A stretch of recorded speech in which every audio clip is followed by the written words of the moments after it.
हमारे सार्वभौम घोषणा आर्टिकल 1 से 30 घोषित की गई, उस आर्टिकल को पूरा विश्व के हर देश मानता है।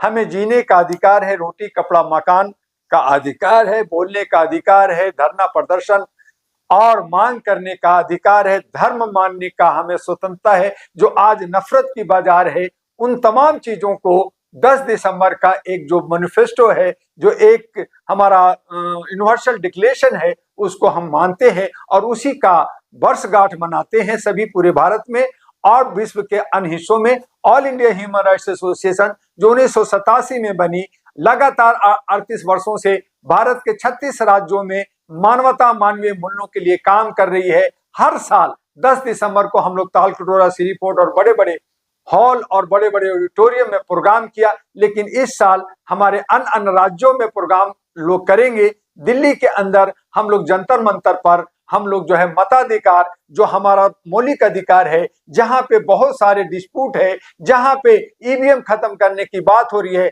जहां पे चोरी डकैती और लोकतंत्र को बर्बाद और संविधान को बर्बाद करने की बात आ रही है, तो हम लोगों ने सोचा कि क्यों ना एक सांकेतिक मांग जो है प्रधानमंत्री, राष्ट्रपति, गृह मंत्री और इलेक्शन कमीशन से की जाए कि हमारा मत का अधिकार भी अब खुल्लम खुल्ला कर दिया जाए, ये गुप्त ना हो। क्योंकि जहां 90 लाख और करोड़ों जो है वोटों का बढ़ाव और घटाव और चोरी हो रहा है, वो सब ट्रांसपेरेंट हो जाए, उसके लिए एक ऐसा व्यवस्था हो। लोग कह रहे हैं कि ईवीएम हटाओ, बैलेट लाओ। बैलेट में भी चोरी हुई थी और ईवीएम में भी अब चोरी हो रही है, लेकिन दोनों के तरफ से एक ऐसा राह, एक ऐसा सुगम राह जिसमें कम पैसा खर्च हो और 100% वोट हो, कोई चोरी डकैती ना हो, तो ऐसी व्यवस्था डॉक्टर दुआ का एक प्रोजेक्ट है। उस प्रोजेक्ट को हम लोग लागू करना चाहते हैं, लेकिन अभी सरकार से हम लोग मांग कर रहे हैं कि गुप्त मतदान को खुल्लम खुल्ला मतदान किया जाए, जिससे पारदर्शिता हो, जिसपे नाम और चेहरे पे चुनाव हो। इस पे हम लोग जंतर मंतर पे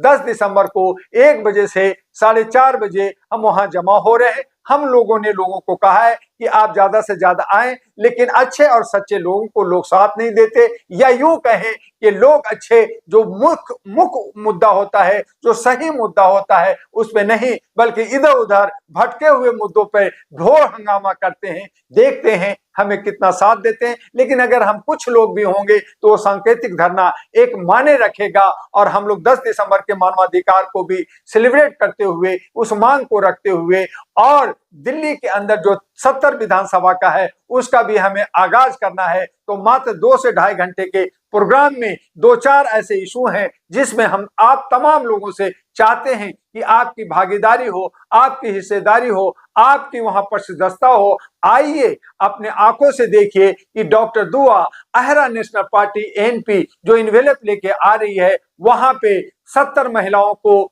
हम जमा करने की कोशिश कर रहे हैं। कुछ महिलाएं बीमार या कहीं बाहर हो, लेकिन कुछ महिलाएं आएंगी। उनमें से कुछ लोगों को हम सांकेतिक रूप से 1-2 लोगों को टिकट भी देंगे, बाकी को हम अपने एएनपी ऑफिस में टिकट का लगातार कल से शुरू हो जाएगा। और इस तरह से मानवता को बचाने के लिए और लोकतंत्र को बचाने के लिए 10 दिसंबर को जंतर मंतर पे आगाज किया है। आपका भी वहां स्वागत है। जो आप पहला लिस्ट जारी करेंगे तो कितने लोगों का जो है नाम बताइए? देखिए, उसमें लिस्ट हमारे अभी तो 20-25 लोगों का ही लिस्ट घोषित करेंगे।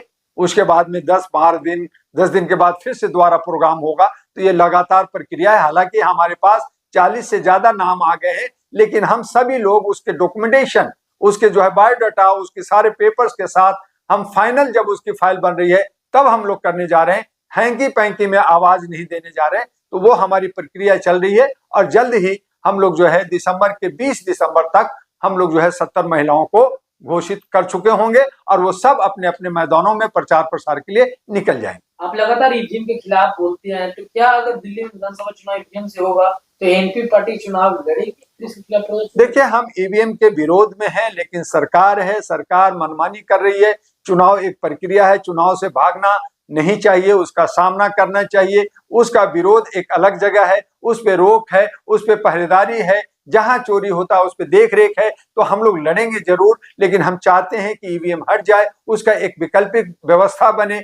हमारा जो है बैलेट से भी नहीं होता, ईवीएम से भी नहीं होता, तो वैकल्पिक व्यवस्था क्या होगी? वो इलेक्ट्रॉनिक है, जैसे यूपीआई है, जैसे पेटीएम है, जैसे बैंक और मोबाइल से लिंकअप है। तो वो जो है इलेक्शन कमीशन इस तरह की व्यवस्था बना सकती है जो कम खर्चीला हो। लेकिन अब हम लोग आवाज उठा रहे हैं, विपक्ष भी आवाज उठा रही है। देखते हैं सरकार क्या करती है। जो इलेक्शन कमीशन जनता की है उसे जनता का होना चाहिए, वहां जनप्रतिनिधि जनता का होना चाहिए। इलेक्शन कमीशन के अंदर जो कमिश्नर है वो जनता के तरफ से जाना चाहिए, लेकिन जो है सत्ता पक्ष नॉमिनेट करती है वो उचित नहीं है। और इसीलिए हमारे सीजेआई खन्ना साहब ने हाथ उठाया कि मैं इसमें अपना भागीदारी हिस्सेदारी नहीं दूंगा। उन्होंने बेहतर किया है। सरकार को भी चाहिए कि ये जनता का है, जनता अपने जो सोशल वर्कर या जो अच्छे लोग हैं उनको चुने, तो उनको भी हाथ उठा देना चाहिए। लेकिन ऐसा नहीं हो रहा है, क्योंकि चोरी और डकैती और ये लोकतंत्र को अपने कब्जे में, अपनी मुट्ठी में सरकार रखना चाहती है जो सत्ता में है, तो ये उचित नहीं है। और इसके लिए हम लोग आवाज उठा रहे हैं। एक